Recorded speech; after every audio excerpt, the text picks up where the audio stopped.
A continuación vamos a desarrollar el tema de coliris en oftalmología y el tratamientos de Demodex. Los ciclopégicos son fármacos que paralizan el músculo ciliar bloqueando los receptores muscarínicos que normalmente son estimulados por la liberación de acetilcolina de las terminaciones nerviosas del sistema parasimpático. Los ciclopégicos se utilizan para prevenir o reducir la acomodación durante la refracción, lo que hace que se manifiesten errores de refracción latentes. También se utilizan como terapia adyuvante en el tratamiento de ciertas enfermedades del segmento anterior del ojo. Las indicaciones para la exploración de ciclopégicos es los siguientes casos: en niños con esotropias constantes o intermitentes en la presencia inicial y a veces posteriormente, en niños y adultos jóvenes con astenopía y esforia, especialmente cuando se sospecha de un error refractivo latente, cuando la retinoscopía sugiere que la acomodación es fluctuante significativamente, cuando los hallazgos de la retinoscopía difieren significativamente de los resultados o de la refracción subjetiva, y en casos de anomalías de la adaptación, como insuficiencia de alojamiento, fatiga de acomodación, inherencia de acomodación y espasmos de la acomodación. La atropina es un alcaloide extraído de una variedad de especies de plantas como Atropa, belladonna y el níger. Fue el primer antimuscarínico agente utilizado en medicina y es la sustancia más tóxica disponible para uso por optometristas. Está disponible en formas de colirio al 1% y ambos en multidosis y unidades de un solo uso. Debido a las reacciones tóxicas sistémicas que pueden causar, la forma de ungüento es la más frecuentemente preferida. El ciclopentolato es el cicloplégico más utilizado en la actualidad y ahora es uno de elección. La parálisis de acomodación no es completa, pero proporciona una profundidad de cicloplegia que es suficiente para la mayoría de los casos. El ciclopentolato está disponible en forma de dosis única y en envases multidosis en dos concentraciones para cicloplegia, el 0.5% y el 1.0%. El ciclopentolato puede utilizarse en el tratamiento de la ulceración corneal, uveitis anterior y la queratitis, instalando una o dos gotas de la solución al 0.5% cada 6 a 8 horas para prevenir la formación de sinequias posteriores y descansar los dolorosos músculos ciliares y del esfínter pupilar. Al relajar el músculo ciliar e inmovilizar el iris, el ciclopentolato alivia las molestias del paciente. La tropicamida es otra droga antimuscarínica sintética de acción rápida. Se utiliza como mediátrico en una solución al 0.5% y cicloplégico en una solución al 1.0%.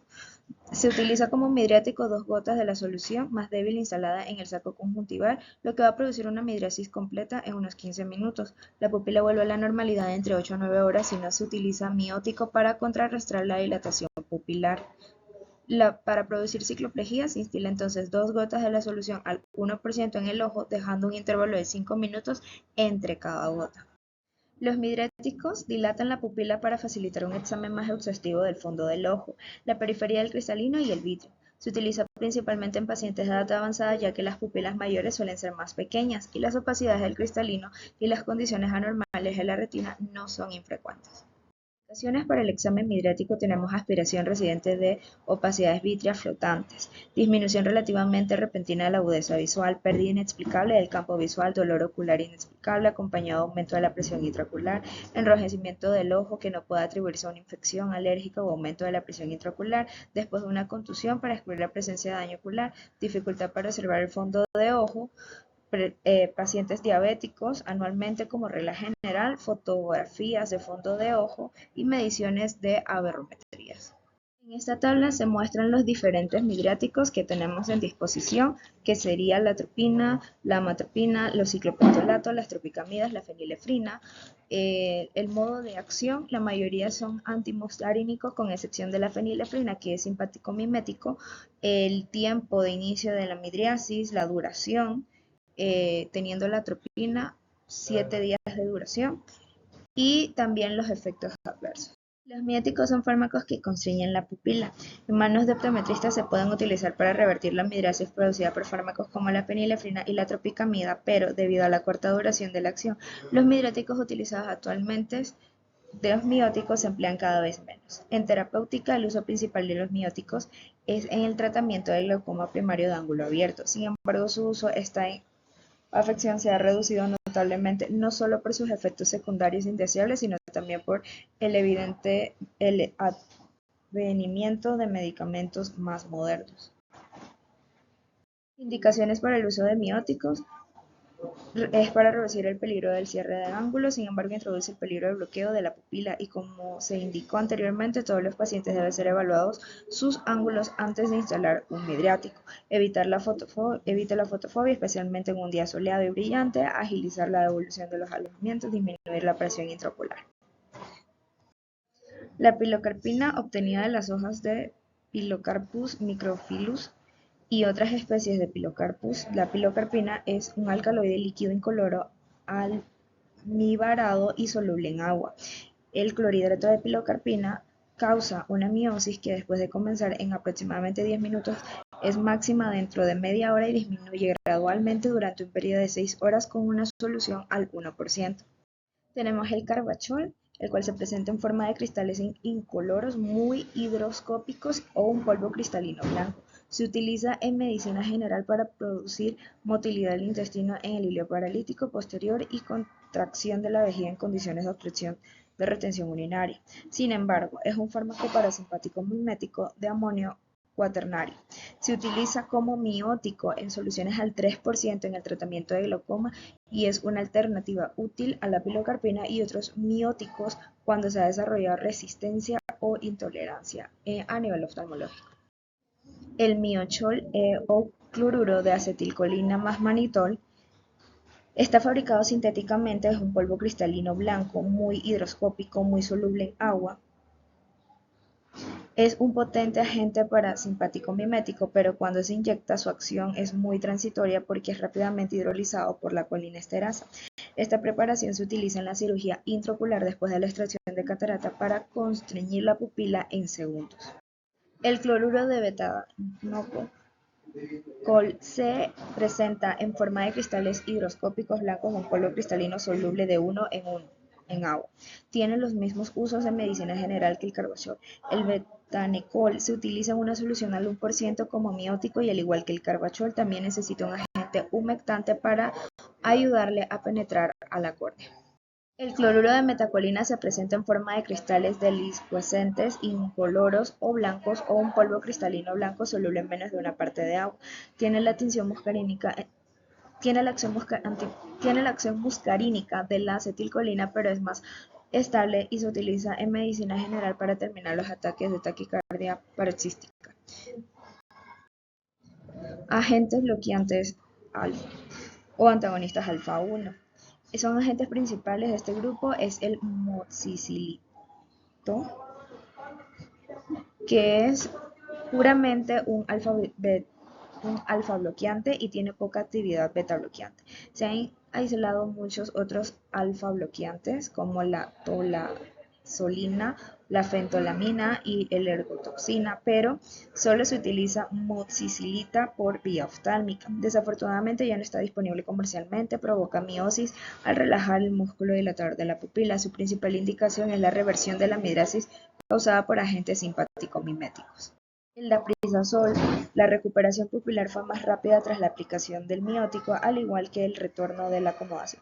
Este último efecto podría deberse a una mayor profundidad de campo, sin embargo, un experimento posterior encontró que se logró una verdadera mejora en la acomodación con dapiprazol. Los anestésicos locales son agentes químicos que bloquean de forma reversible la transmisión de los impulsos nerviosos a lo largo de las fibras sensoriales. Se prenden diferentes sensaciones según el tamaño de los axones que las sirven. Entre las indicaciones de uso tenemos extracción de cuerpos extraños para la medición con tonometría, adaptación de lentes de contacto, colocación de lentes corneales rígidos, ciertos procedimientos diagnósticos, procedimientos lagrimales como dilatación y reducción del lagrimeo reflejo previo a la instilación de una cicloplejía para permitir que tenga un efecto más rápido y profundo. Tenemos el clorhidrato de proximetacaína, que es un polvo cristalino blanco, casi blanco, soluble de 1 en 30 de agua. Es un anestésico tópico sintético que tiene una mayor potencia que la tetracaína, pero hay poca diferencia clínica. La instalación de una gota de solución al 0.5% produce una anestesia que dura unos 15 minutos. La oxibuprocaína es un anestésico local sintético que se produce en forma de cristales blancos o polvo de cristalinos blancos y es muy soluble en agua. Se utiliza en una solución al 0.4% y tiene características clínicas esencialmente similares a la proximetacaína. Ambos fármacos causan menos irritación y escozor que la tetracaína. El clorhidrato de lidocaína se presenta como un polvo cristalino blanco soluble en menos de una parte de agua, 2 a 4%, anestesiará la córnea. Es un agente alternativo en individuos sensibles al tipo éster local. El clorhidrato de tetracaína también es un polvo cristalino blanco soluble en agua en 1 en 7.5. Es uno de los anestésicos tópicos más populares y se utiliza en soluciones de 0.25 al 1%. Deben evitarse las soluciones más fuertes que el 1% ya que pueden dañar la córnea. Tinción. Los agentes de tinción son algunos de los agentes de diagnósticos más útiles, ya que proporcionan información con bastante rapidez sin producir un efecto farmacológico. Su utilidad radica en sus características diferenciales de tinción, la presencia y la ausencia de tinción demostrada por el uso de estos agentes. En estas tablas se muestran los diferentes medios de contrastes o de tinción como la fluoresceína, la rosa bengala y el azul alcino. Tenemos gotas antibacteriales como las fluoroquinolonas. Dentro de este grupo podemos mencionar la moxifloxacina al 0.5% con una dosis en infecciones leves de una gota cada 2 horas durante las primeras 24 a 48 horas, luego una gota cada 4 a 6 horas. En queratitis bacteriana una gota cada hora durante el día y cada 2 horas durante la noche inicialmente. Espectro es bacterias gram positivas. Fluoxacina. Su dosis al 0.5%, los primeros días una gota cada 2 horas mientras esté despierto, máximo 8 veces al día, después una gota 2 a 4 veces al día por 7 a 10 días. El espectro es similar a la moxifloxacina con buena actividad contra bacterias resistentes, indicaciones en conjuntivitis bacteriana aguda, profilaxis postquirúrgica. La ciprofloxacina, dosis se utiliza al 0.3% en conjuntivitis, en úlceras corneales. Su espectro es excelente para pseudomonas aeruginosa y otros gram negativos. Los aminoglucósidos están indicados por infecciones bacterianas superficiales, entre las cuales tenemos la tobramicina. Se puede utilizar en conjuntivitis y conjuntivitis severas. El espectro gram negativos y gram positivos, indicaciones conjuntivitis bacterianas, blefaritis y su precaución puede causar toxicidad epitelial con un uso prolongado. La gentamicina al 0.3%, dosis depende de los niveles de infecciones, si son leves es una gota cada 4 horas, si son severas una gota cada 1 a 2 horas. Su espectro es similar a la tobramicina, aunque con mayor toxicidad corneal. Se recomienda en blefaritis, conjuntivitis bacterianas severas y queratitis periférica. Tenemos el cloranfenicol al 0.5%. Se utiliza en conjuntivitis, su espectro es amplio contra gram negativos y positivos, indicaciones en infecciones superficiales cuando no se dispone de fluoroquinolonas. Precaución, hay que evitar el uso prolongado debido al riesgo raro de anemia aplásica. Tenemos la sulfacetamida sódica del 10 a 30%. En conjuntivitis se pueden utilizar cada 2 a 3 horas durante los primeros días, luego cada 6 horas hasta completar 7 días de tratamiento. El espectro, bacterias sensibles como Haemophilus influenza y Streptococcus pneumonia. También se recomienda en conjuntivitis bacterianas leves. Hay que tener precaución con la resistencia bacteriana. En antibióticos en combinación con corticoides tenemos la tobramicina más la dexametasona al 0.3% al 0.1%. Estas se utilizan en infecciones severas, como blefaritis, conjuntivitis bacterianas con inflamación. También tenemos la neomicina con polimicina B más dexametasona, una gota cada 4 a 6 horas para infecciones bacterianas con inflamación moderada. Tenemos la polimicina B, esta es en combinación con la bacitracina o neomicina. Espectro abarca los gram negativos, como las pseudomonas aeruginosa, las klebsielas. Entre los antiinflamatorios tenemos los corticoides oftálmicos, como la prednisolona en acetato, que inhibe la fosfolipasa A2, bloqueando la síntesis de las prostaglandinas y leucotrienos. Su dosis se utiliza sobre todo en inflamaciones severas, en conjuntivitis anterior, queratitis inmunitarias e inflamaciones postquirúrgicas. La dexametasona, con el mecanismo de acción similar a la prednisolona, su dosis se indica en inflamaciones oculares moderadas a severas, blefaritis severa, queratitis intersticial. Las fluorometolonas, con mecanismo de acción de corticoide moderado con menor capacidad de elevar la presión intraocular, se recomiendan en inflamaciones leves a moderadas, en blefaritis, conjuntivitis alérgicas severas, inflamaciones postquirúrgicas leves. También el loteprenol al 0.5% o al 0.2%.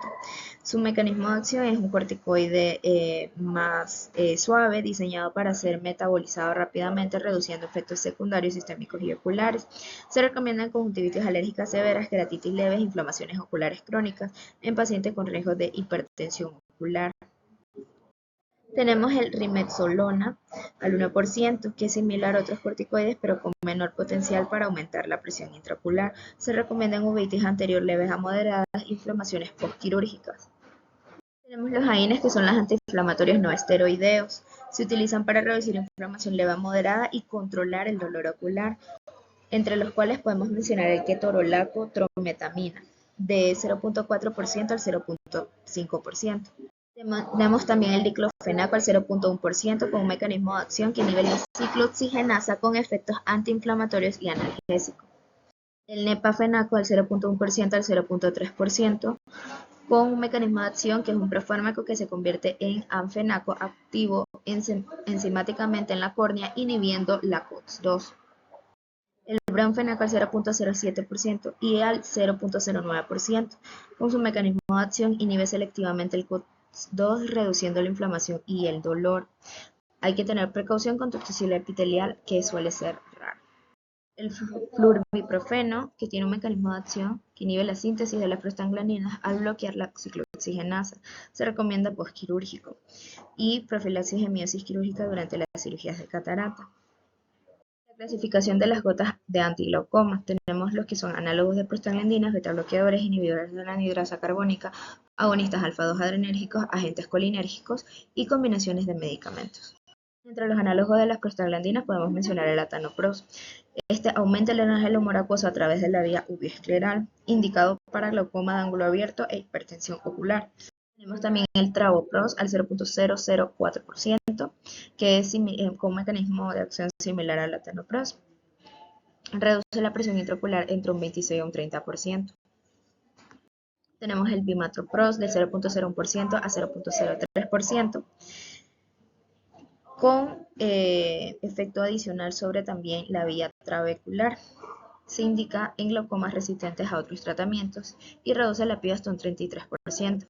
Está el tafluprost de 0.0015%, mecanismo de acción similar a otros análogos de prostaglandina, reduce la presión intraocular entre un 25 y un 30%. Entre el grupo de los betabloqueadores tenemos el timolol al 0.25% y 0.5%, con un mecanismo de acción donde bloquea los receptores beta-2 del cuerpo ciliar, disminuyendo la producción del humor acuoso. Reduce la presión intraocular de un 20 a un 25%. Se recomienda en glaucoma de ángulo abierto y la hipertensión ocular. El betazolol de 0.25 al 0.5%. Betabloqueador selectivo para beta-1, con menor riesgo de broncoespasmo. Reduce la presión intraocular de un 15 a un 20%. Entre el grupo de los inhibidores de la anhidrasa carbónica tenemos la dorzolamida. Inhibe la anhidrasa carbónica en el cuerpo ciliar, reduciendo la producción de bicarbonato y en consecuencia la producción de humor acuoso. Reduce la presión intraocular de un 15 a un 20%. Tenemos la brinzolamida al 1%, con un mecanismo similar a la dorzolamida, reduciendo la presión intraocular entre un 15 y un 20%. Es una alternativa a la dorzolamida por su tolerancia ocular. Tenemos los agonistas alfa-2 adrenérgicos como la brimonidina al 0.1%, 0.15% y 0.2%. Estos es un agonista selectivo alfa-2 que reduce la producción del humor acuoso y mejora su drenaje uveoscleral. Reduce la presión intraocular entre un 20 a 25%. Los agentes colinérgicos tenemos los mióticos como la pilocarpina al 1, 2 y 4%. Estimula los receptores muscarínicos del músculo ciliar abriendo la malla trabecular, reduciendo la PIO de un 15 a un 20%. Entre las combinaciones de medicamentos tenemos el timolol más dorzolamida, reduce la PIO en un 25 a un 30%, el timolol más la brimonidina, reduciendo la PIO de un 25 a un 30% igualmente, y el latanoprost más el timolol que reduce la PIO hasta un 35%. Con las lágrimas artificiales tenemos las de baja viscosidad. Composición típica tenemos la hidroxipropilmetilcelulosa, la carboximetilcelulosa, la glicerina o el hialuronato de sodio. Estos mejoran la hidratación ocular aumentando el tiempo de residencia de la película lagrimal sobre la córnea. Las lágrimas artificiales de moderada viscosidad, su composición típica son la carboximetilcelulosa al 0.5% o 1%, el polietilenglicol, propilenglicol y ácido hialurónico. Estos forman una capa viscoelástica que estabiliza la película lagrimal y protege la superficie ocular. Entre las lágrimas artificiales de alta viscosidad tenemos el carbumero 980 y el hialuronato de sodio al 0.2% y al 0.4%, la anolina también. Estos forman una capa densa que limita la película de mucosa y acuosa, reduciendo la evaporación y promoviendo la regeneración epitelial. Tenemos lágrimas con lípidos como triglicéridos, aceites minerales y fosfolípidos. Estas restauran la capa lipídica lagrimal disminuyendo la evaporación del agua de la película lagrimal. Y lágrimas especializadas, aquellas que contienen electrolito como potasio, calcio y magnesio para mejorar la regeneración epitelial. Las lágrimas con vitaminas, que contienen vitamina A para mejorar la integridad del epitelio corneal. Y las lágrimas sin conservantes, que son formulaciones libres de conservantes ideales para un uso frecuente en pacientes con sensibilidad ocular. Ahora hablaremos del tratamiento de Demodex. El Demodex es un parásito microscópico presente en los folículos pilosos y glándulas sebáceas, asociadas con enfermedades oftálmicas como blefaritis crónica, disfunción de las glándulas de Meibomian y ojo seco. Su tratamiento ha evolucionado significativamente en los últimos años con nuevos productos dirigidos específicamente al ácaro Demodex folliculorum. Del manejo, identificación clínica y confirmación diagnóstica, reducción de la carga parasitaria, control de la inflamación asociada, restauración de la salud de los márgenes palpebrales. En los nuevos tratamientos específicos tenemos el lotilaner oftálmico al 0.25%, marca comercial conocida como Xdemvy, aprobada en el 2003 por la FDA. Su mecanismo de acción es un inhibidor selectivo del canal de cloro dependiente de GABA, causando parálisis y muerte del ácaro. Tiene alta afinidad por los ácaros y baja toxicidad para los tejidos humanos. Su presentación, gotas oftálmicas tópicas, se administra una gota en cada ojo 2 veces al día durante 6 semanas. Indicaciones: blefaritis asociadas con Demodex confirmada mediante diagnóstico clínico o por microscopía. Ventajas: tratamiento dirigido específicamente a Demodex, buena tolerancia ocular y efectos secundarios: irritación ocular leve y temporal en algunos pacientes. El aceite de árbol de té modificado o Blefadex incluye una formulación combinada de aceite de árbol de té, aceite de coco y ácido hialurónico, menos irritante que el aceite de árbol de té tradicional.